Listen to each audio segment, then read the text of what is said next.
Vic, for all the times he tells me I'm late to everything. Mm-hmm. We're here. He will be late to his own funeral. It's just gonna happen. But I won't be late to this tonight, boys. We starting 2 hey. Whatever happens, remember I was not late to this seminar.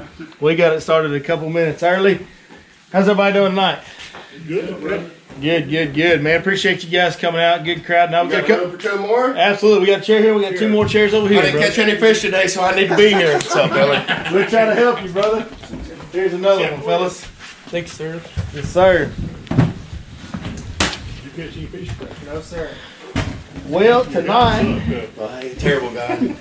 tonight we're going to discuss what I truly feel like to be the odds-on best bet for somebody to catch a new personal best, and I don't care what your personal best really is. This is the highest percentage chance that an everyday fisherman has to catch the biggest fish of his life.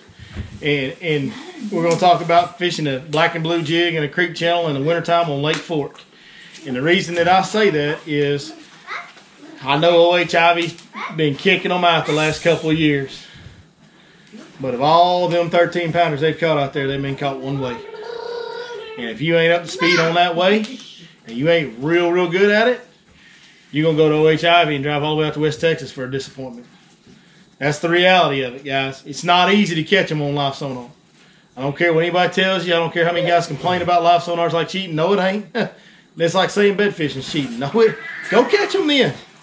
Go catch them then. It's not. The reality for the guy that fishes once or twice a week at best, which is most anglers. Most anglers are fortunate to fish 50 to 100 days a year, if that. For guys like that, if you think you're going to hone your skills well enough to go out there and target and chase down and catch a teenage class bass on live sonar, man, I hope you do. I hope you do. I hope it works out for you. I would never wish anybody bad luck at fishing ever, even if I'm competing against them. I hope they catch all of it. I want everybody to catch big fish. That's my job as a guide, is to help people catch big fish. And that's, I feel like, is my calling and duty here as a social media guy, is to help people catch big fish. So I hope it works out. But there's this thing that we do on Lake Fork in the wintertime that anybody can do. Now, to give yourself a really good chance at catching fish doing it, you've got to know the ins and outs of it. And there's some details that you got to understand. And there's some technique that you got to understand. And that's what we're going to talk about tonight. And if you look statistically over the years, you go look at the share, even with all the Ivy lunkers in there now, you go look at the top 50 bass in the state of Texas, top 100, or every share lunker that's ever been donated of the 500, 600, whatever it is now, the biggest percentage of those, the head and shoulders winner of those, as far as fish being donated to the share lunker program or the top 50 or top 100 list, is a black and blue jig on this lake. And a lot of them, most of them are in January and February. So here we are right before day before New Year's Eve. It's time to go with that black and blue jig. We've been catching some on it this week. If you guys saw some of the pictures that we posted yesterday on Facebook, that was from yesterday morning. We pulled up to one tree, the first tree of the morning, and went 3 for 3. First 3 casts in the morning. First guy throws in there and catches a 4-pounder. His buddy throws in there and catches one about 3 3/4. And then the first guy throws back in there and catches about a 7 1/4. So we had 3 casts. We had 15 pounds on 3 fish. So we're off to a rip-roaring start. Now, we ain't going to talk about how the rest of the day went, because it was a grind.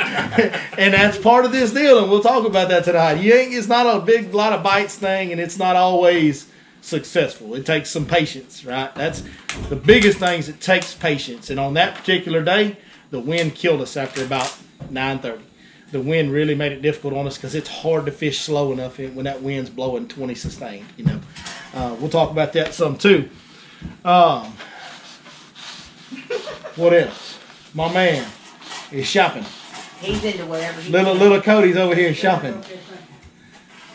He's a Pearsall, so you got to keep one eye on that sucker right there. He'll come over here and shank you or something. You never know.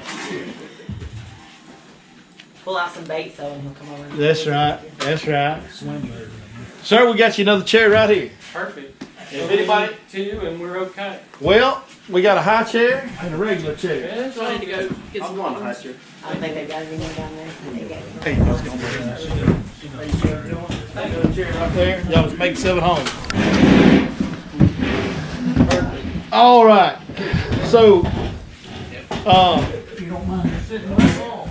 before we get into the really meat and potatoes of this deal, which is going to be what section of the creek to fish and how to break it down and how to attack at angles and all the details that's really going to be the details that you really need to pay attention to. We'll talk about the stuff that's really not that important.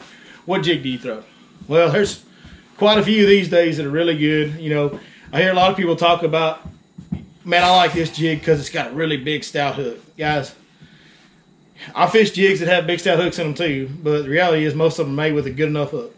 Like a 10-pounder ain't going to bow out a 4 or 5 hook. Like it's like that's not probably going to happen. Not a heavy wire for it. You know what I mean? Like the 6 Sense Divine jig, which I've talked about for the last couple of years, is a fine jig. Everything I've said about it, I still stand by, even though I don't work with that company anymore. I ain't gonna back down off any of it. It's a great jig. One thing about when I'm sponsored by somebody, whether they make if they make a product, if I believe it or not, it's gonna be whether I push it or not. If you see me telling you this is the jig I throw, this is the best jig I found, it's a jig that I really like. Like that's the jig I'm wanting to throw. I'm not gonna just throw that because I'm paid by that company to throw it. There's some baits from 6 Sense Fishing that you guys never saw on the channel. Or you certainly didn't see much other than an announcement, hey, this just got launched. You never saw me fishing with it. Well, there's a reason for that, guys. I'm not going to sacrifice my integrity when it comes to that. It's probably the reason I don't have a whole lot of sponsors. But I'm not going to sell out. You know what I mean? Like, I'm going to keep it real with y'all. One of the best jigs, and probably, you know, take this for whatever it's worth. If you're trying to decide what jig to buy, this is hands down, I will tell you, amongst the guides on this lake, the guys that fish this lake every day, this is the most popular jig. Now, part of that's because it's made right here in East Texas. It's made right, you know, it's made right down the road. And so a lot of them have a relationship with Santone, to be fair. But the Santone rattling jig is by far the most popular flipping jig on this lake by the guys that do it for a living. This color, I don't even know what this color's called, but it's a black jig with some blue flake in it. And the tips are like neon blue. Black blue tips, what it's called. They keep it, hey, that's some East Texas logic for you right there. We got to keep it simple for these boys, you know. But 3/4 ounce, now that's a deal that's a little different. I think throwing a 3/4 ounce jig is better most of the time. I think a 1/2 ounce is fine and you'll catch fish on a 1/2 ounce, but I think you'll catch more, and especially I think you'll catch bigger fish on the 3/4 or even a 1 ounce, even a 1 ounce jig, right? And the reason that is we'll get into talking about the technique of this. That jig comes through those roots and it kind of hangs on a root. You know when you feel when you're coming through some brush or a root or something, you feel it kind of load up your rod a little bit and it pops free. When it pops free, it falls. And the faster it goes, pop, the faster it does that, the better reaction you're going to get out of the fish. The more reactions you're going to get out of fish. A bigger fish is going to be more prone to react to that bait the faster fall rate it has. Anybody ever heard of Denny Brower? Pretty good with jig, right? Y'all know what size jig he threw even in 3 foot of water? 3/4, 1 ounce, baby. That's it. Really 1 ounce more than anything. Denny Brower was a heavy jig throwing son of a gun. Pac-Man was the one that taught me this. 1/2 ounce was kind of the standard that everybody uses. Mark Pack, rest his soul, was the one that told me, no man, 3/4 ounce. Like that's the deal. And sure enough, he's right. Of course he's right. He's Mark Pack. But and then electric blue, man. You can throw black with blue flake trailers. That's great. I throw that a lot. And I kind of usually will start the day if I got customers. One guy's throwing a black and blue trailer and one guy's throwing a neon blue, what I call neon blue. This is a Berkeley Chicker Crawl, which is a good one. I like a Strike King Rage Crawl. I like the 6 Sense Stroker Crawl. All those baits can work. Uh-oh. He's just What'd y'all do? Tell him he couldn't buy nothing? probably. Oh, now he's laughing at me. Yeah. He ain't found a swim bait yet. Yeah, he found a swim bait shit. Come over and grab his jigs, huh? But no, that neon blue color, y'all know what I'm talking about. Some people call it electric blue, sapphire blue. It's just that bright blue color. And a Berkeley Chicker Crawl worked fine. But like I said, I grabbed this because that was the one they had downstairs in this color. These baits are available in this store tonight if you want to pick some up. But I actually prefer like a Strike King Rage Crawl or 6 Sense Stroker Crawl. Baits that have a little more, that Chicker Crawl kind of does this, and those other baits kind of swim. I like the swimming ones better, even in the cold water. And that's the thing, a lot of guys throw a chunk or a beaver in colder water. I actually like the small appendages that swim and paddle around more. And the reason I do is because when that bait's sitting still, they all are going to have action when they're falling. In fact, that fish ain't paying attention to whether it's swimming or it's not when it's a 3/4 ounce jig zipping down in front of its face. That fish ain't looking at the swimming action, not one bit in that situation. But when that jig hits bottom, If it's got these chigger crawl arms or beaver style bait, it's going to be more just sitting still. It's not going to have as much movement. But if you've got thinner appendages, when it's sitting still, it'll take less water pressure to move that. So like the stroker crawl is great because it has those thin appendages that fold up. And with that thin appendage, less water pressure, it'll sit there and kind of, wiggle at them at a standstill when it hits bottom. And I feel like that can get you a bite sometimes that you might not get. It's just, in my head, it matters. 90% of my bites come on the fall, so it probably doesn't matter a bit. But in my head, it matters, so it matters for my confidence, and that's important. So there's a couple things you guys can purchase tonight if you want. Especially in dirty, dirty water, guys. And this black blue tip, it's got that bright blue section that really shows up in dirty water. These neon blue, electric blue, sapphire blue trailers show up really, really well in dirty water. And in the wintertime, man, we get a lot of dirty water. I mean, we always do on all of our lakes, especially when the lake's low like it is. We're going to get dirty water, especially back in these creeks where these creek channels are that we're going to talk about. So that's why that color is so important. Now, if you're fishing in a section that has clear water, they will bite the electric blue, neon blue stuff in clear water. But there are times when you're going to need to go black with blue flake through and through. So you'll need to change the jig color and the trailer color, in my opinion, to have the most success in cleaner water on this lake. Okay, so but those two colors are all you need. You don't need anything else. There's one more little secret. Orange. Adding a few orange strands to your black and blue jig can be a big difference maker out here. Sandtone makes one called Cajun Crawl, and it comes with quite a bit of orange, and I'll pluck all but about 7 or 8 strands out. And that's how many I'll leave. So I just want a little bit of orange. 6 Cents makes one called Cajun Crawl. It's just a black jig with blue flake, and it comes with chartreuse and orange strands, and I'll pull all the chartreuse out. So I've only got 8 or so orange strands on that.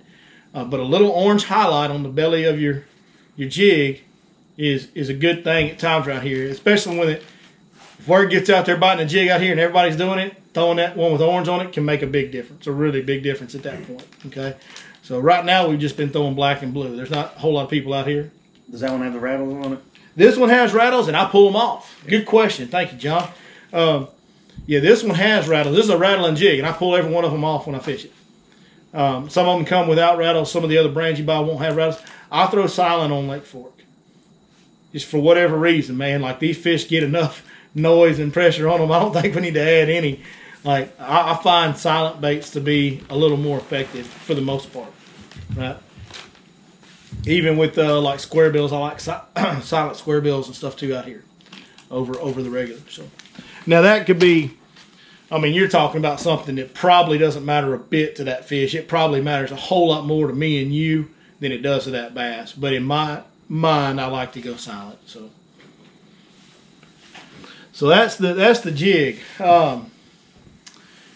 So where are we gonna catch these things? Well, everybody understands what a creek channel is, right? You know, before the lake was impounded, if you spend any time in the woods hunting or anything, you know, you have these little bottoms and you've got creeks, and then you'll see like a little drain that funnels into that creek, and you can see the curves and the bends in the creek, and you know, all that is down there under the surface of the water that existed before the lake was impounded. And not all creek channels are created equal. You know, there's some creek channels on this lake that ain't worth a flip. You know, I mean, that's the reality of it. Some of them have softer ground surrounding them and have been more silted in over the years, and some of them have real hard bottom areas around them, and they've got good drop-off still 40 years, you know, later. This lake's been, what, 45 years or so since the lake started catching water out here, I think. So we've had it for a long time now, and so some of those creeks are really different than others. And if you look with your electronics and idle straight over the creek, so if the creek's running this way, you idle this way, right? You'll see something like these images right here as you go over the channel. So you'll have kind of the one that just fades in and fades out, just kind of a soft sloping bottom. Then you'll have, I mean, ideally what you want is two sides that are basically 3 to 5, 6 foot vertical bluff walls. That's ideal, right? That's perfect. Now, do you find that ever? I don't know that I'll have any that are both sides vertical bluff walls. They may be close, but not quite. But the closer you can get to that, the better. What you'll really find most of the time, especially in the bends, on the good creeks that have the hard bottom, in the bends, you'll find one side that's a straight bluff wall, and one side that kind of more gradually rises up on the inside bend. Everybody understand why that is? Okay, so if anybody doesn't, when that creek was a creek before it was a lake over the top of it, it's just water flowing through that bottom of that creek, right? When that water goes around a turn, that water pressure pushes up against that outside of that bend. So your bluff side is always going to be on your outside bend. And so what happened is, before the lake was even built, that water would push up against there, wash that out, and that silt would wash up on the inside of that bend where that eddy was created in that creek. So that's why you get that.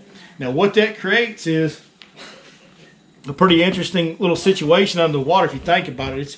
It's a miniature version of a main lake point on that inside bend because it's shaped like this, right? Water flows around it. And it gradually slopes down into that bottom. Well, that's a point, guys, and it's out in the middle, so that's a main lake type point. It's just not as exaggerated and it's not as steep, or it's not as big of a point, but it's a little main lake point is what it is, coupled with a bluff wall going around it. Fairly interesting, right? Now, let's take into consideration this. In this bend here, let's say these are all trees. Well, out here in East Texas, the biggest circumference tree you'll find is going to be a live oak. Okay, so a live oak, the reason it's called a live oak, it holds its leaves deeper into the year than the other hardwoods do. And one of the reasons it can do that is because it likes to grow right on a water source. And the biggest ones were the ones that grew on the water source. So these live oak trees would grow on these creek channel edges before we had a lake, and their roots would hang out into the creek, and they would have full-time water source year-round. It's what allowed them to get as big as they did and be the big, huge trees that we see, and what allowed to hold the leaves the longest. So that's why those trees grow right there. So now on that bluff wall that surrounds our main lake point, we've got these root systems hanging out that are exposed. Now a lot of root systems on the lake get exposed, even on flat ground. You can see it now that the lake's low, especially this year. How many of you guys have been fishing Lake Fork this year and seen an old stump out there that had those old gnarl roots sticking out, and see how exposed they are and how much, like a fish could swim all up in there, right? Think about most of those are on flat ground, right? Relatively flat ground. Think about the one that was exposed before the lake even got here, how exposed that tree has to be. I mean, that is a brush pile down there, guys. That's what it is. It's a brush pile that's suspended on a bluff wall, just hanging out in the air, in the water column. That's a pretty dynamic piece of cover, and now you've got boom, boom, boom. You got 5 of them right there, all lined up on a bluff wall with a point right inside it. We're starting to see why these pieces of structure are so important. This gives these fish everything they need to live year-round if they want to, and especially when it comes to pre-spawn, because these creek channel bends are often adjacent to, right over here is a spawning flat. So these fish move in right now. They're pregnant. They got food in there. They've got habitat. They've got cover. You got everything. They can go deep to shallow, right up and down that bluff wall, right up and down that tree, that standing piece of timber. They go right up and down the column of that tree. They've got everything they could ever want. They want to get in the sun, go to the top of the tree and suspend. They want to get down there when it's cold, go down in those roots. They want to feed. Here comes some shad hanging out in the creek channel, Like, it has everything they could ever want. And then when it's time to spawn, they just slide right on up. And that's why when we come to the later part of pre-spawn, the drains are so important, because how do you think they get that spawning flat? There's a drain coming in from right over here feeding it. They go right up that drain and filter out into that flat. And that's why those drains become really, really important later in the pre-spawn, in like the second half of February, early March, even some early February, depending on weather. Those drains really become important. So that's what we're fishing. Now, not every fish is going to sit up in a bend. There are plenty of fish that will live their winter life. Some of these fish, guys, are going to spawn in February. Some of these fish are going to spawn in May, maybe even early June, depending on the weather. Most of them are going to spawn between March 15th and May 10th, give or take. That's when most of these fish are going to spawn. But some of these fish are going to go really early. So you're going to have fish that are in creek channel bends already setting up in pre-spawn right now in creek channel bends in 10 foot of water and less. You're going to have fish that are setting up in creek channel bends that are in 20 foot of water or more, and they're going to move down the creek from bend to bend to bend, or just be along the creek. So you will have fish in all different phases of the creek. Now, your highest percentage chance to catch multiple numbers of fish, or to consistently catch fish day to day when it's tough is going to be in the bends, because that's where more fish are going to be. Okay, and if you can zero in on what the right key depth of the bend is for that given week, then you can really be consistent. And that's what I pride myself on doing, and really try hard and work hard to do as a fishing guide during the winter, is to be on the right creek bends, because they're not in all of them all the time. You know, we've kind of just started chasing this jig bite, and even though we started off yesterday and bang, bang, bang on a deep creek bend, right off the bat, 4 bites right away off one tree. I picked up from there and went all the way the other side, well, not the other side, but the other end of the creek, that stretch that I fish all those, you know, went all the way the other end to my shallowest bend, and I fished that next. Nothing there. Turned on live sonar, looked around, no bait. All right, cross that off the list. Now let's go to the mid depth. You know, so we went through that process, you know, as I'm staying. I'll go through that process a little bit each day, right? Fish a bend that shallow, look around, see if there's something in it. And if I do find something, then I'll fish a couple more in that depth range. And so that's how I kind of zero in on which bends I'm fishing. I know what's been working. I'm going to fish mostly those, but I'm going to check some others day to day, every day. And as things shift around, these might start struggling out here. Maybe we can find some up here. And there's going to be some days where you don't find them. Hey, I'm not going to sit up here and shoot the breeze. You know, I don't want to say anything too bad because there's a young man here. But y'all know what I mean. Like, I'm not going to come up here and blow wind up your skirt. Like, it's winter. These fish don't really want to bite. Their metabolism slowed way down. Yes, a very high percentage of the fish that bite are female because they are pregnant. We understand that. You know, as fish's metabolism slows down in the wintertime, the males don't hardly bite at all. And the reason people say you catch bigger fish in the wintertime is because the females have a much bigger need to feed because they're pregnant. And the males don't have to feed much at all because it's wintertime and their metabolism's way down because they're cold-blooded creatures. So yes, a higher percentage of your fish are bigger ones, but still, even them, their metabolism's down too. So there's not a lot of bites to go around oftentimes in the wintertime. So yes, you're going to have days when it's like, holy cow, I'm fishing the Dead Sea. Like, just prepare yourself for that.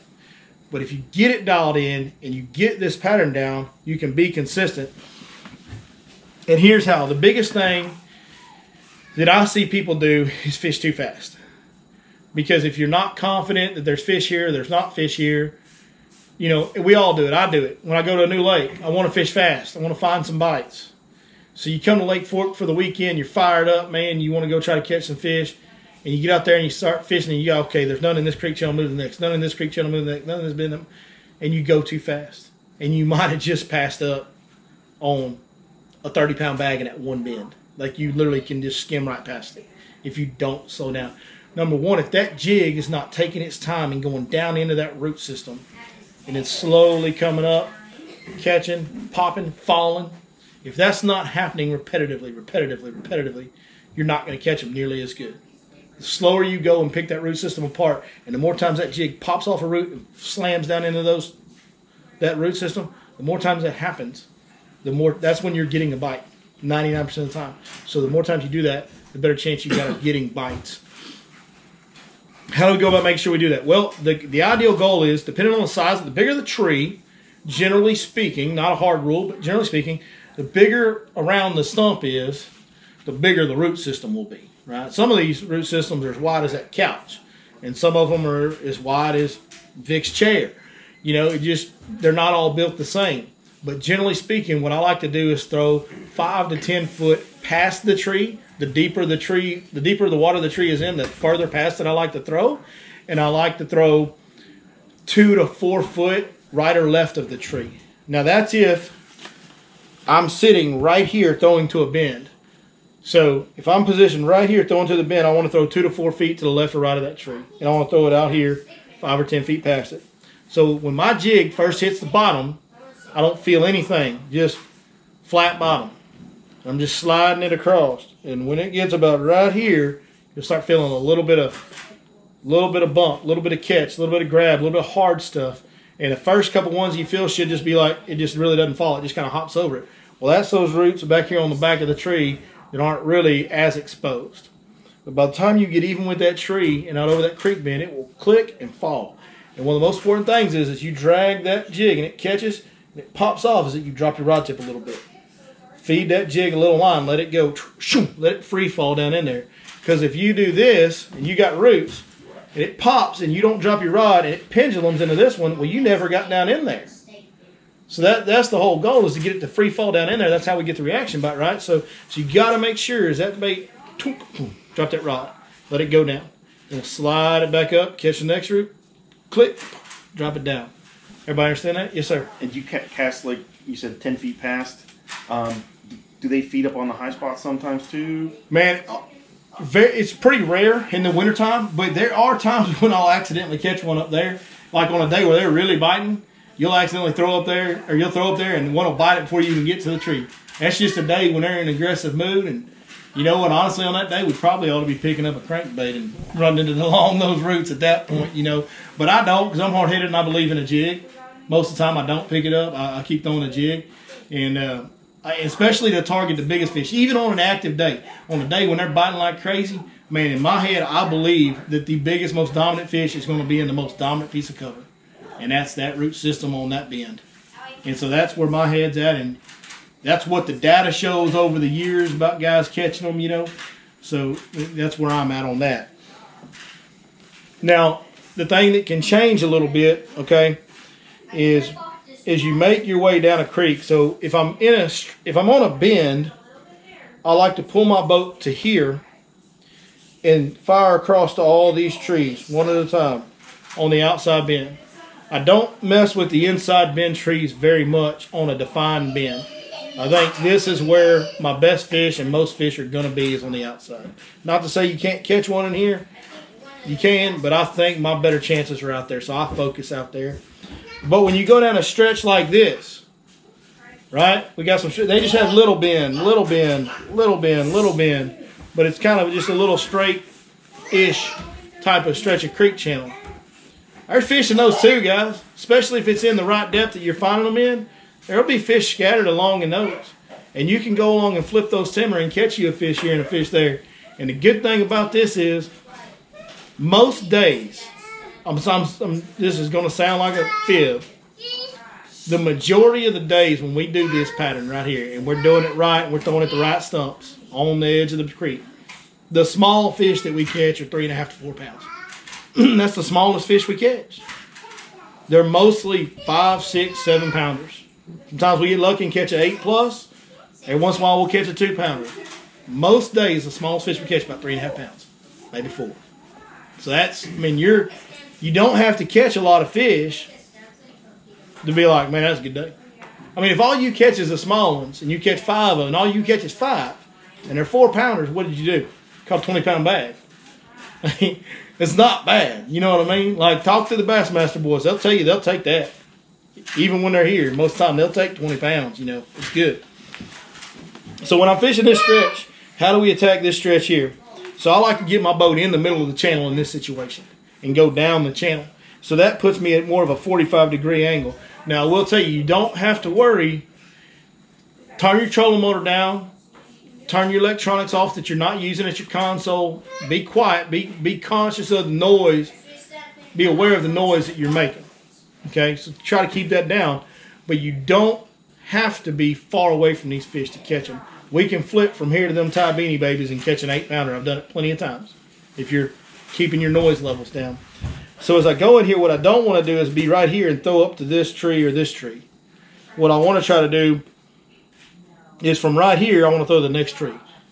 You know, I don't want to, I really wouldn't, I would like to keep my cast no further than from me to that wall with the Texas flag on it right there so you guys can see that. Okay? That's how long I would like. That's the furthest I want a tree to be away from me when I'm doing the 45-degree angle. And the reason why, if I get this tree out here and I throw a jig, I've got to get the cast so precise and to hit any roots at all. If I'm a little too far to the left, I'm not going to hit anything. If I'm too far, if I go behind it on this side and I'm off the tree at all, I'm gonna be dragging into the channel somewhere between stumps. I'm not going to be going into the channel where I want to be in that root system. So what I like to do is from right here, you can throw right here and you can hit some roots and go in. And a lot of times, especially depends on how fast your boat's moving, like if you're actually kind of drifting along, then you're going to want to throw on the right side of that stump right there, because by the time you drag through the roots, your boat's going to be right here. So now you're coming in at the right angle. But really the safest bet is to throw it on the far side and run it as close to that tree as you can, and you know you're going to get in those roots on the front side of that tree where it hangs over the channel. So that's what I try to do when I can, is throw on the far side of the tree as close as I can. Do you also try to go upwind or down? I mean, you mentioned drifting. Do you go upwind most of the time, or? Good point. I want to go into the wind. Yeah, for this, because like I said, most biggest mistake I see guys do is they fish too fast. Well, if you're fishing with the wind and there's any wind at all, you're going to fish too fast, because you do have to fish very slow. So good point, John. Good question. Always go into the wind when you jig fishing in the wintertime. Every single time, no exception to that. And I will idle around the stretch. If I got this stretch that I want to fish in a creek, and the wind's blowing this way, well, if I'm coming from here, I'm just going to give it a wide berth and idle around over here and put my trolling motor down and work that way. Okay, that's a great question. Along these, What percentage of fish when you're getting in those roots do you actually land if you get them underneath the roots? You're gonna lose some. yes, we lost some yesterday. We lose some a lot of days, and a lot of that depends on your experience level. I find with customers, for me, not too many, because number one, I've got more experience. I'm probably going to feel the bite earlier, detect the bite sooner, detect a more subtle bite, more often. And I understand the sense of urgency I need to get those fish up when they bite. And guys, when they bite these jigs, it's a rare thing that they're nipping at it or short biting it. Usually when they bite these jigs, they're wham! I mean, they've got it, and they've got the whole thing. You know what I mean? It's a reaction bite. That jig zipped in front of their face, and they snapped at it. So, when I'm dragging a big worm offshore in the summer, and I feel a bite, I'll kind of check them up, make sure they're swimming with it, and then I'll swing on them. But when I feel any kind of tick, or if I feel mushiness or movement at all, I'm swinging right now, because I want to get that fish hooked. And when I swing, one thing that's important, if you'll notice, if you watch the videos in the summertime, I'll go like that, right? If you watch me on a jig fishing video, I'm swinging up. I'm trying to get that fish's head immediately up so that he stays, because that's a very important aspect of this. If they get their head at all in those roots, you're probably done. Like, getting them out of there is, you can try, and there is some things you can do to give yourself better odds, but it's not good. You can do everything right and lose a lot of them. So yeah, if they get you in the roots, the percentage that come out, to answer your question, maybe 20% if you do everything right. Maybe. You're probably going to lose 4 out of 5. Probably, I would say, give or take. But you can do it. If you detect the bite early, set the hook up and immediately get him to the top, then you take away that aspect of it for him. Can't always do that, but try to do that as much as you can. That's something I see a lot with guide customers. They feel the bite and they want to check them up like it's a Texas rig in the springtime or whatever else. I'm like, no, dog, go ahead, man. Get after it. Like, you need to get... And I'll tell you something else I see with guide customers a lot. And sometimes it has to do with age or physical abilities or limitations or whatever. But not reeling fast enough. Fish this bait on 20-pound fluorocarbon line and fish it on a heavy action. I've got a jig rod down there that I've designed, but it's a 7.5 heavy. And it's heavy. Man, it probably should be labeled extra heavy. It's stout. Well, the reason is so I can manhandle that fish, and I fish it on that heavy gear, set that hook, and then reel it as fast as you can until he's on the surface, right? Like, you don't want that fish to stay down at all. You want to get him up right away, and there are some limitations, and I'm sure I've had customers probably get frustrated with me because they'll set the hook, and my immediate thing, without even looking, I go reel, because I've seen so many guys, they see it on TV, man. They see these guys on TV go and like sit there and look at their rod and not start reeling for a minute. And they'll do that, and they're like this, and they're just sitting there, and I'm like, what are you doing, reel? Get him up. And they're doing this, and meanwhile, that fish has gotten pulled up. Now he's fighting back down and going down in the roots, So that's definitely a thing. It should be tick, boom, fast as you can to get him up. So that's important, really, really important.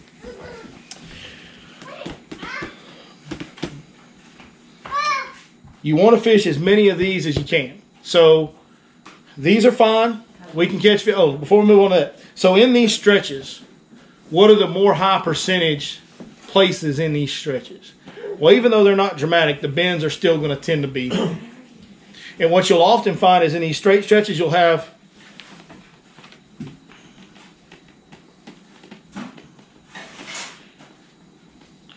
like a little outcropping, right? You'll have like just a little mini swing. They'll just kind of come out here like this and then bow around. And there'll be several, like a little cluster of 2 or 3 or 4 trees right there in that little corner. Man, that's on these stretches, that's money. When you get 2 or 3 right together, 2 or 3 big trees right together, that's money on these straight stretches, guys. That's really, those are kind of where they tend to come from. But also, not only the bends, but in these more straight stretches, those points, okay, don't have as slow of a taper in these straight stretches. So where you have like a little point like this right here, it's got more of a dead drop off on it, and fish love points. I mean, we know that. It's a good ambush for a fish to be able to sit behind that little mini point on that root system and to be able to attack something right there. He's going to love that. So I like the trees that are near the little points in the pocket. So, you know, like this part's just kind of flat and straight. Like I would probably pitch a lot more on this side than I would on this side in that situation, if that makes sense. But like right here, there's a little bow, you know, like that tree would be really good. So just little things like that, just the little details. It's like anything else. If there's an overwhelming amount of cover, then you have to pick something that's different. Pick something that stands out. If for nothing else, and to give yourself peace of mind that you don't have to fish every single thing, you know, because you'll, you know, if you were to go out to Lake Fort and be like, let's go fish timber today. Good luck. You might fish for a year and never see a fish because there's timber everywhere, you know. So if you get overwhelmed by where to cast going up and down this long stretch of creek, just try to single out the little nooks, the little points, the little things that stand out to you on that stretch, and just kind of go faster by the other parts and focus in on those little subtle differences, you know. So does that make sense to everybody? You just watch that stuff on your live sonar too while you're going. You just, man, I've been doing it so long without live sonar. you just do it. I find myself with no graphs on at all because I know these creeks on this particular lake. I know these creeks so well. I don't have to look at a map. I know which trees are on the channel. You know what I mean? I do. Like, like I've got trees that I go by every day, and I go, make sure you hit that one 3 or 4 times, because that tree I know. Number one, I know it's right on a nook or a point or a bend or whatever, and then I also know that we've caught fish off that tree year after year. You know what I mean? So I've got the advantage of having been out here many, many days in the wintertime for many, many years now. So that's obviously a huge advantage to this particular pattern. There's some patterns where home field advantage doesn't really play. In the summertime, when they're moving around on structure, and you got to see if they're there with your electronics anyway, man, home field advantage don't really play that much, dog. Like it really don't. Like it's just about seeking them out, finding them, and then executing on them. You know, it's a different deal. But this deal, home field advantage is a big deal because I know where the key trees are. If I was on a new lake, I would absolutely have live sonar looking at every tree. So for you guys that aren't as familiar with Lake Fork, should you do it? Yeah, absolutely. You should have, if you have Humminbird 360, that's a great tool because you can see every little bend in the creek channel when you've got that dialed in good. So you can see every little key part that you may not even see on a map, but you don't know about because you're not familiar with the lake that much, or not familiar with that creek arm or whatever it is. So Humminbird 360 can be a big tool too, but man, that live sonar, you can get 90 degrees across the creek, look over and see exactly how steep or how slow that slope is where that tree is, where each individual tree is. And then you can quickly dial in, all right, that's the right tree. That's on that, bam. And then a lot of times you'll see bait hanging out in front of it. I will tell you this, just because you don't see a fish on live sonar, Don't mean anything. that don't mean anything in this situation because these suckers are tight, baby. Like they in there. They in that root and they're on that tree, and they'll be there where you can't see them. Then you flip a jig over there and watch him swim off of it, you know, or turn around and look at your jig. And so there are fish on those trees that you can't see with live sonar, but it does help you identify when you're not familiar with the bottom. It does help you identify exactly where is the steepest part of the bank of the drop off, and where is the point, where is the curve. Humminbird 360 is great for that, for identifying the points and the curves. And then the vertical aspects, the live sonar is really phenomenal for identifying that. So if I was going to Toledo Bend, which I haven't fished in a long time, or a few years anyway, a couple years, something like that. If I was going there and trying to fish creek channel bends, my live sonar would be on all day. Every tree I looked at, I'd be looking at live sonar. Did you see any of those fish with the red lipstick or the? I wasn't sure if that's because of the cold water or if it's because they're feeding on crawfish or feeding down. And So I don't know the scientific. Y'all know me, man. If you follow me for very long, you know, like, hey, we're under the KISS theory of things, right? When it comes to analytics, it's keep it simple, stupid, right? I've heard guys say that it's from eating crawfish, like as if the red on the crawfish rubs off on that fish's lips, and I'm like, I'm not a smart man, but I don't think that's how that works. Like, I don't think that crawfish has got paint on him and it rubs. I don't think that's how that works. But what I think it is, I have heard people say, and this one could have some logic to it, is from crunching harder crustaceans, it builds up blood in their lip. Now, what I personally think happens in the wintertime, what John's talking about for anybody behind the camera that doesn't know, is in the wintertime, if you look, when you catch a fish, their lips and right inside on the roof of their mouth will be bright red. Yeah. You know, it looks like it's bleeding, but it's not bleeding. It's just red. It's just like blood under the skin. What I think happens is I think there's always a lot of blood flow because that's the most active part of a bass's body, right? That's where he does the most activity, right? So I think there's always a lot of blood flow there, and I think in the wintertime with them being cold-blooded creatures that their blood flow slows down, and some of that blood just gets kind of stagnant in there and stays around. That's just always been my thoughts on it, but yeah, we are already starting to see some fish with the red lipstick on. Yeah, I wasn't sure, like forage-wise, if they're feeding more on crawfish this time of year. If the bait fish went real deep, are they starting to eat other forage? Bait fish, man, it's got to be an extreme year for the bait fish to vacate that 5 to 10, 12-foot range on this lake. I know for a fact those bait fish do not leave that shallow water most years because we just don't get cold enough. I've seen 2 times where this lake's gotten below 40 degrees, and that's when you start having shad kills. And the only time the bait fish are going to vacate that less than 10 foot of water range is when you're going to start having shad kills. That's when the vast majority, almost all the bait fish are going to bail and try to go deep. So while there is plenty of bait fish out deep on this lake, Lord knows there is. go look on your graph, you'll see it. There's plenty of bait fish in these creek channels, and we're down at the lower end of 50s now. With last week, and it got so cold, got down to single digits that one night and stayed below freezing for a couple days. It dropped that water quick, and we got down to the lower 50s. Now it's climbed a couple degrees last couple days, so we had some warmer nights, but it's 50-degree water. I've seen winters out here where we never get below that. So for these fish, 50-degree water is pretty cold. So those shad and those bass are kind of where they're going to be for the winter. Like, they're not really going to leave, just because it goes from 51 to 44.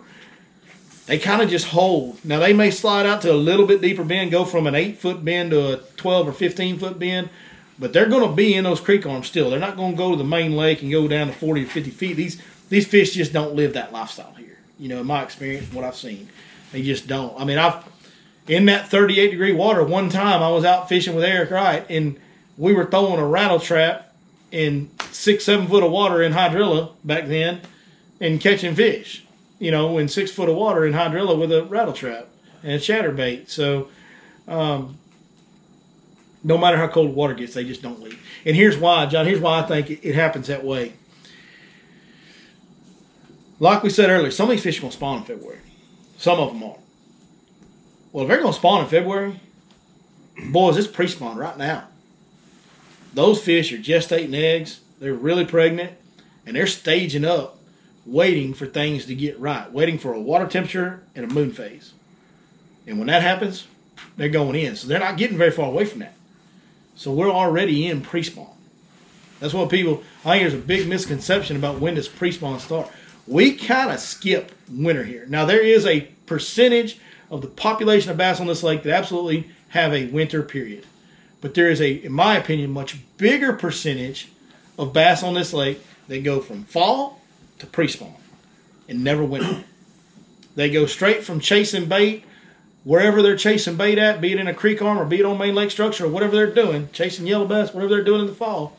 They go straight from that to the deeper creek bends in this time of year in December, and they start making their way up those creek bends. And by the time you're in mid-January, there's fish every year in shallow creek bends in the middle of January every year on this lake. So I think there's a much bigger percentage of fish that are already set up in a pre-spawn situation in these creek bends right now than there is fish that are roaming the main lake, following balls of shad around, moving slow. I think that's just a much smaller percentage. Now, I will say, there's some big ones out there doing that. And if you want to be a live sonar, I mean, that same thing that happens on Ivy happens here too, right? Like that deal out in the main lake where those fish are falling around balls of shad, that happens here. You want to know why Josh Jones don't come here to do that? Number one, I've heard it from him said that fork bass are different. And he had never seen so many bass follow a bait on live sonar and not bite it. You know, just stay with it, just not bite it. Fork bass are just different because of the pressure and all that. And number two, it's really hard to chase fish around with live sonar when you're in a field of wood versus OH Ivy where the tallest tree's 10 foot and you're in 40 foot of water. You know what I mean? Like, you go anywhere you want to out there. Go ahead, chase that thing up in what's a really good thick one, guys. Y'all tell me one that's really thick of wood. Go chase it past the bridge in Birch Creek. Go. I dare you. Cheney. Yeah. Get halfway into Cheney and follow a fish throughout there. Yeah. You'll end up in the water running your trolling motor into a stump. What's going to happen? So that's why that deal doesn't play here as much. But anyways, yeah, I do. I think they're pre-spawn right now, and that's been my belief for some time. And when we have grass in the lake, it's more evident. You know, it's a lot more evident because what will happen when we have grass in the lake is those fish will be in those shallow channels right away, right now, right? But then on a good, like on these days we've had warming days where the water temp warms a little bit, that shallow water gets a little warmer. When we have grass, those fish will jump right out of that channel and go in that grass. And you can get up there and get to chunking and whining and wear their butts out. A little harder to find where they're doing that now because everything's the same. You don't have the grass to isolate the areas where they're going to get shallow. So they're doing that now some too. The fish that have been in shallower channels, when it warms, they're getting on shallow flats and you could go catch them on a square bill. But to find those fish right now, needle in a haystack because the whole lake's the same. Everything is bare bank and timber. Everything, you know, so it's a little more difficult to locate them, and I don't really chase that. I just stay with the ones in the creek channel. That's one thing we try to do as fishermen that I don't think really gets talked about is, man, what we're trying to do more than anything is eliminate as much water as we can. We're trying to define, where do I need to not worry about? You know, as much as we are, where do I need to worry about? Because, you know, like when that creek channel and when that grass is here, we're doing the creek channel deal and the grass deal. Depending on the day, we might do both. We've done some of that. So that leaves us more options. But really, I'm fine with the grass being gone because all that did was take that away from me. I know where I'm going. Like I know what I'm concentrating on now, and I'm 100% confident there's fish on that stuff. I just got to find the right bend and then fish it the right way to make them bite. Anybody think of anything that I missed on how to get that jig in there and get bites? What about the fish suspended in them trees? I seen a bunch today. Yeah. Big fish. Yeah. We was crappie fishing, and Yeah. I'm telling you, there was a lot of. We got a 7-7 Yeah. today on a crappie ride. Yeah. On a jig. That happens every winter out here. I just flipped Yeah. at him just to see what he was, and it was a Hard fish to 7-7. catch. You know, with I was like, On a crop. oh yeah. yeah, and around a tree too. Yeah, yeah. No, that's a hard fish to catch. You caught him on crappie gear, but you know, like, not many bass fishermen are going to go out there with a crappie jig and a spinning pole and try to flip trees for bass. Like, people just don't do that. There's been everybody's kind of tongue in cheek, jokingly said for years, I ought to just take crappie gear out there, probably catch more bass. That might hold some weight. Like, there's been enough fish caught by crappie fishermen in the winter over the years. There might be something to that, you know, that we might ought to do that, right? But day in, day out, consistently catching those fish, good luck, They were buddy. in the top of I mean, they were just in the top of the tree, just sitting I there. know. And then go And back there'd that, be 2 or 3 of them. and then go back that tree tomorrow, and there's There's nothing gonna be there. nothing there. What tree are they on now? Yeah. That's the problem with those fish, and that's the problem to me with pursuing those open water fish in a lake like this, where there's timber everywhere. Is that fish can be on this tree today and be 3 points over tomorrow. That group of fish can be 3 points over tomorrow, or it could be 3 points that way, or 2 points, or 5 points, or you know what I mean. Those fish that are relating to bait fish. Everybody know about fall fishing. It's like awesome when you find them. It's really tough. You catch 30 fish, or you catch nothing. It's really, but in the fall, there's a lot of really, really tough days. The reason why is because those fish are following bait. So let's talk to guys that fish, I think it's Lake Murray or something, where they got all the blueback herring in South Carolina. And those fish just relate to those blueback herring year round for the most part of them when they spawn. Talk to those guys. It's the most irritating lake because it's just, you never know what days are going to be good and what days are going to be bad. You can be on the best fish in the world and then lose them come tournament day or whatever, you know. Fish that follow bait are very difficult to be consistent on because they move with those bait fish. And so in that situation, those crappie are bait. Now that does hold a little more water because crappie will tend to sit on a tree. But catching a bass, a big giant bass that's eating crappie is one of the most difficult things to do on bass fishing tackle. You're either going to catch him by accident on a crappie jig or you're going to hook a crappie and he's going to eat it. And it's going to be an illegal catch. To go out there and throw an Alabama rig, or, you know, an Alabama would probably be the best thing to throw at that fish, or a jerk bait. But to target that fish specifically, number one, you better be good with live sonar. You better be really good with live sonar. But number two, that fish is so honed in my experience, these fork bass get so honed in on crappie or when they're on yellow bass, they're the same way. In the fall, they get honed in on yellow bass, and you go throw a flutter spoon all day and catch 2. And be in bass all day on your grab and catch 2 fish all day. Now, they'll be big, but you're only going to catch 1 or 2 all day.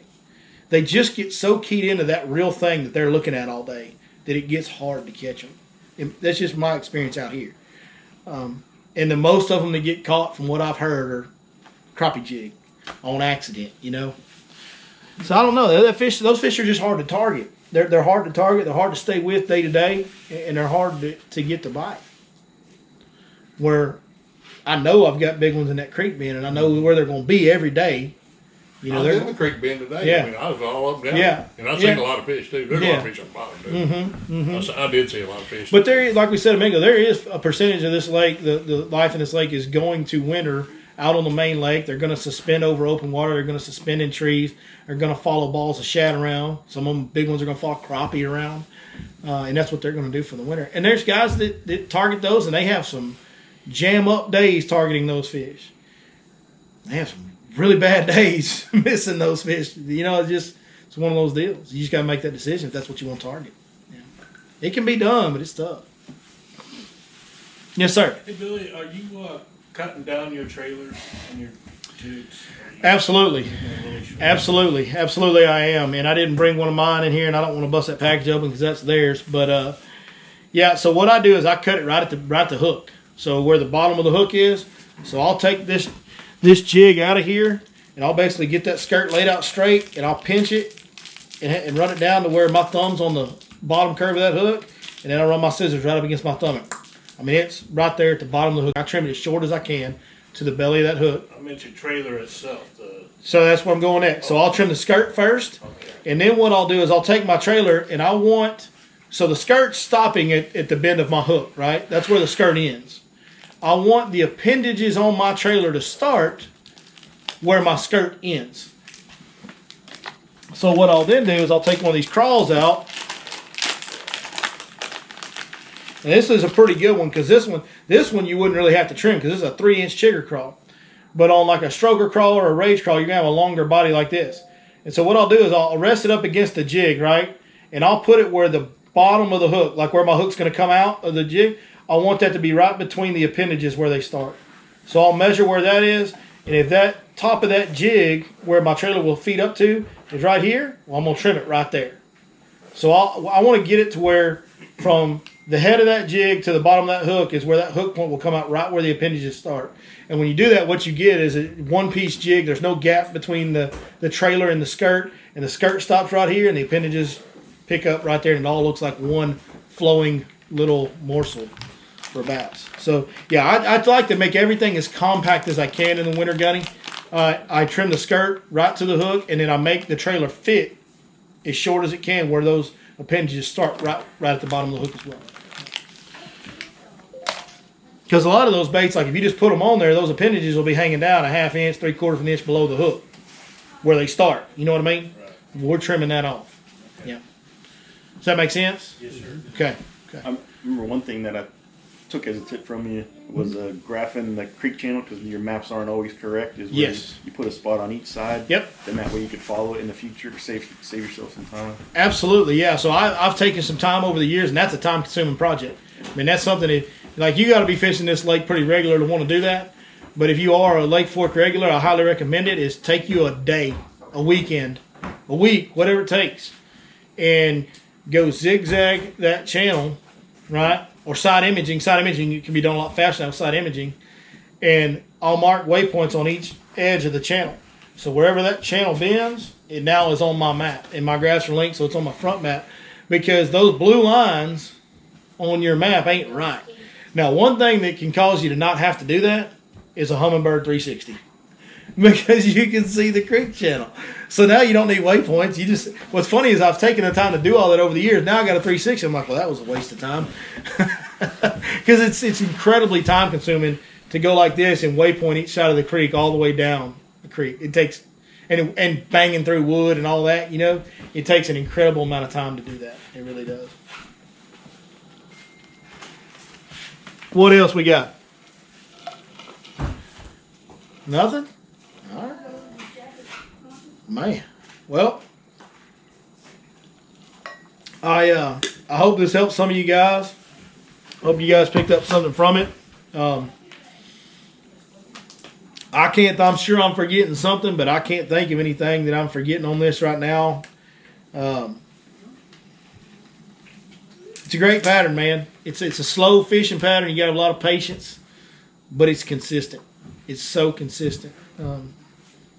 Once you start dialing in a few, if you just get you 2 or 3 or 4 of the right stretches, it can hold up all winter for you. And they'll be there every day. And it's, especially with the lake being low, majority of the fish, they're not going to be running the bank. They're going to be on that. So the shallow fish are going to be around those channels this time of year. And it's a deal where legitimately you can go out and it's a 25-pound best 5 on a tough day. It's a every time thing. It's 25 pounds once you dial it in. So, and the odds of you catching some real big ones, like really big ones, are high. So, hope you guys enjoyed that, man. Thank you. Oh, I know I wanted to ask y'all something since I've got a decent little crowd here tonight. I'm about to go out and film some instructional videos, and doing this, filming fishing stuff as long as I have now, I've probably covered everything I know to cover at this point, more than once, most of it. So I wanted to get some suggestions from y'all. Is there any techniques or any topics that you would like me to go in depth on in some videos for the next couple weeks? And nobody's going to say anything. No, nobody's going to say. It's just going to be silent. Well, gee, thanks. A lot of help y'all are. Do the jig. Show how you do the jig, how slow you work it.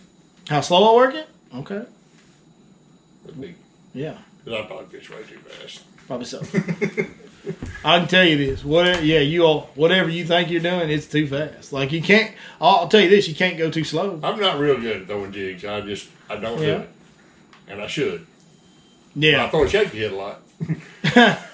Well, you got to fish that slow too, though. Yeah, I throw a shaky head a lot, Yeah. but a jig, I just don't have confidence in it for some reason. I was actually the same way, brother. I was the same way about 10 years ago or so.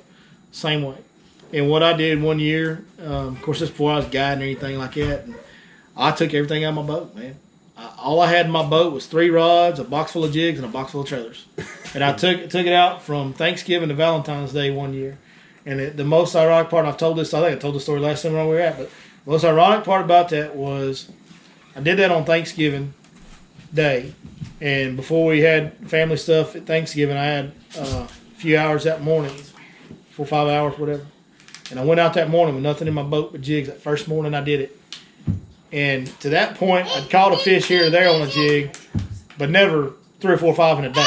I just was like you. I just have confidence in it. And I throw it and wouldn't stick with it. Throw it, wouldn't stick, that type of deal. So I never caught more than a fish or 2 in a day on a jig. And I went out that morning for a few hours and I caught 6. Which isn't a big, huge deal. And they were all good ones, of course, because it was a jig. They're all, it's a pretty good little group of fish because it was a jig. But I just went out flipping it whatever I thought I could flip at with a jig that morning because that's all I had in my boat. And because I did it with confidence and no other option, and I fished it with confidence because I didn't have an option, fished it as hard as I could, caught 6 fish. The jig fishing is not that hard, but you've got to commit to it. It's like anything else. Like anything in bass fishing, if you're not committed to it, you're not going to fish it the way you need to fish it to get a bite. Does that make sense? Yeah. Like you're gonna, like if you're not, confident in a rattle trap around grass, well, you're probably not going to tick that vegetation enough times to get that jerk out of there and get that reaction bite, as well as somebody else that fishes it with confidence is. It's the same thing with that jig. If you're not getting it down into that cover, bouncing it around, letting it have those subtle ticks and falls and stuff that we've talked about tonight, if you're not doing that, it's not going to work for you. I mean, it's something as simple as two roots, like we talked about earlier. It pops off this one, and I don't drop my rod tip, and it pendulums over to this one and never falls down. Well, that's no bite. It's no bite. And you know, you're going to fall through a lot of these and not get a bite, right? We're talking about a deal that's going to, if you're doing it right, you're going to get 8 to 10 bites a day. If you're doing it right, you're going to get 8 to 10 bites a day in an 8-hour day. Just think about how many times that falls down in there in an 8-hour day. Thousands. So if you're not doing it right, I mean, you're spinning your wheels. You really are. I had guys today that boy's a mess now. They were going too fast. That jig was swimming through those roots, and they struggled. You know, and they got better as the day went on. It's definitely something you got to concentrate You on. slap them back in the head and say, slow down? Or? I try not to.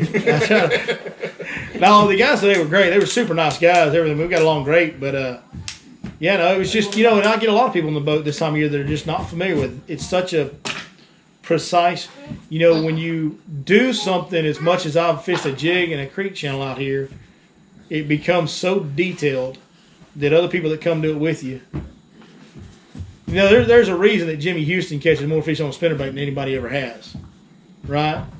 There's a reason Denny Brower was so good with a jig. He's done it so much. There's little things he's doing that you're not. You know, it's that type of deal. These guys that haven't done it before, haven't done it as much as I have, they're just, and that's why they hire me, because I get to teach them that stuff. And there's no, just like here, I can sit here and talk to you about it all night, and this is great, and you're going to pick up some things from this. But you would learn a lot more if you were in the boat with me. And I was like, well, and like today, I put my hand on his rod. I was like, no, here's how you drag it. Feel it fall? Now I push his rod down. And he'd have it in his hands, but I'm controlling his rod and showing him exactly how to do it, you know. And there's no substitute for learning like that. That's why, you know, some of these guides that got up, you know, I say some, there's like a handful at most, but they get up in arms about the Fish Life app or too much information on video. You know, now they complain about the app because they claim that I'm stealing people's spots and selling. But, you know, before there was an app, they were sure unhappy about some YouTube videos that had nothing to do with an app. So back then it was too much information, like too much exposure. You know, guys are going to hole jump, blah, blah, blah, whatever, about putting out too much, giving too many info about how to catch these fish that are secrets that we've all learned over the years. And there's no substitute. There's no Fish Life app. There's no anything that can substitute getting on the water with a guy that makes his living doing this day after day, especially on the same lake. And he can show you that tree, that speed, that angle. You know what I mean? Mm-hmm. Like that deal yesterday, the way it went was like this. We pulled up to a creek bend. I told him, don't cast. Everybody's hold on what you're doing. I got the boat positioned exactly how I wanted, spot locked it. I grabbed the first gentleman. I said, you see that stump right there? Got him lined up on the stump. Throw 10 feet past that stump, 2 to 4 feet off the left-hand side. He made a perfect cast. He caught a fish. His buddy made the same cast. He caught a fish. The first guy made that same cast again. He caught a 7-pounder. Like, there's no substitute for that. You can't, nothing I can teach you guys can teach you what I can teach you when I go, there it is right there. You're going to feel the roots on that angle. That's how you hit that stump.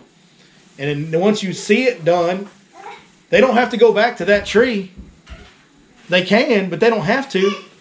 Now they can go see a creek bend and find the stumps that are positioned exactly like that one were and attack it the exact same way we did there. And they do that enough times, they're going to find their own little magic trees, you know. And that's why there's, you know, the value of guide trips is if you're an adamant bass fisherman, even if you're really good. And I'm not trying to pump my own guide service here. I mean, there's dozens of Lake Fork guides that are great. Even some of the ones that don't like me very much are very good. You can learn so much from a guy that spends 200 plus days a year on the water. You know, there's just so much you can learn from those guys. And the value of a guide trip is not what you catch. When you book a guide trip, I understand people want to catch fish, and that's part of the business. If that's the value you're taking away, you're selling. You're not getting out of it what you pay. You know, you're not getting the full value out of it. The value is the fish you catch down the road. John's taking guide trip with me a long time ago. Chatterbait and frog. He's taking guide trips with Lee Livesey. He's taking guide trips with some other guys, I'm sure. And John will tell you the value of the guide trip has nothing to do with the fish caught that day. It has to do with the fish caught for the rest of your life, with the stuff that you learn from somebody that's on the water that much. Would you agree? We did chatterbait and frogfish. We did a chatterbait and frog. Caught plenty of fish after that. That was my first frogfish. Caught plenty of Yeah. frogfish after that, and learned how to work the chatterbait a certain way. And Yep. you know, And how old was your little boy that day? that was probably 8 years ago. It's been a while. 6 or 8 years ago. It's been a while, yeah. But yeah, his little boy was he was a little fella, and he was catching some big chatterbait fish in the He was dead grass. serious about it. He was. I love fishing with kids, and I really love fishing with kids like his, because some of these kids get out there and they're just like, if they catch them, great. If they don't, whatever. And then there's kids like his. At the time, he wanted to be a guide. And there's kids like his that are like 10 years old or whatever he I want was. to be a guide, Lake Fork. Yeah, he wants to be a Lake Fork guide, and I mean, he's locked in, dude. Like, he's wants to see, like, this is the Bassmaster Classic, but a little bit more important today, guide. You know, like, he's dead serious about everything, and he's pumped up when he catches them. It was good. I remember that day. That was a good time. That's been a long time I ago. got a 3-year-old grandson that will fish 4 or 5 hours.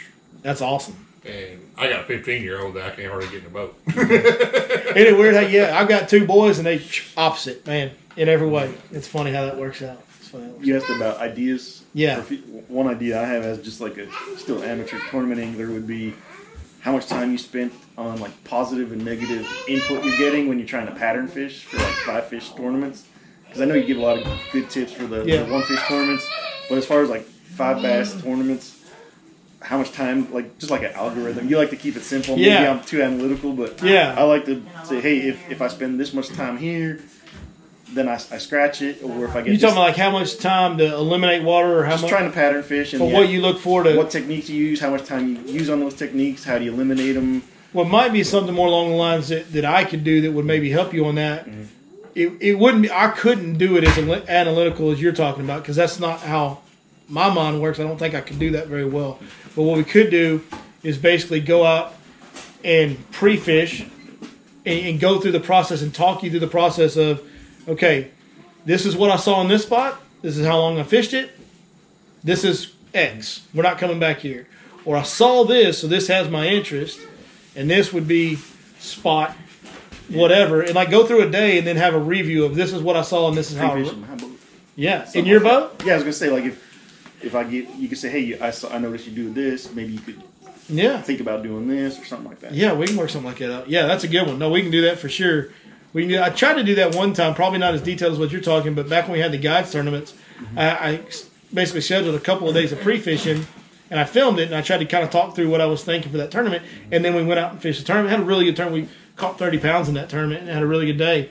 But I went through the process of, okay, this is what I'm seeing in this deal. This is the fish I'm catching. So here's my thoughts on this and where it kind of ranks in my pre-fishing analytics, so to speak. So one thing I did want to cover earlier that I didn't get to was something I think it's important to be aware of on some aspect of this deal. I think a lot of us from East Texas are familiar with the wintertime grass fishing with a chatterbait and a rattle trap. You guys pretty familiar with that? How you want to tick the grass and then you just kind of reel, it wads up on the grass, you just kind of snap it, it pauses and bursts out of there. Well, I want you guys to think about, so what does a jerkbait do? Right? So that trap comes through there and goes, right? Or that chatterbait. What's that jig doing them roots? It goes. It's the same thing. All these winter bites are the exact same thing. The bait selection is based on what cover is present. Open water, jerkbait. Suspended fish, jerkbait. Grass, trap and a chatterbait. Wood, jig. It's all the same deal, though. It's all the same little stop, pop, except sudden change of acceleration and direction. Those little subtle pops. It's all the same thing, guys. And that's something that I just wrapped my mind around last year. Was that jig deal is the same bite. You pop that chatterbait out of that grass and a fish, wham! You pop that jig out of that root and a fish, wham! It's the same deal. It's pretty cool. Pretty cool, man. Any other questions? Look at it. He's ready to go. He's like, we've been here long enough. We did go a little long tonight, but it was good, man. I'm glad we got to go in depth on it. That's one that you can probably tell by the way I talk about it. I'm pretty, like, I get excited about it. Like, when we pulled up on that tree yesterday and we got those 3 belts, it's like, ooh, yes! I only need 3 rods until March. Let's go. So it's something I really love doing, and I hope you guys get some good out of it this winter, man. Thank you guys so much for coming, and thank y'all for watching behind the camera there. We'll see y'all next time.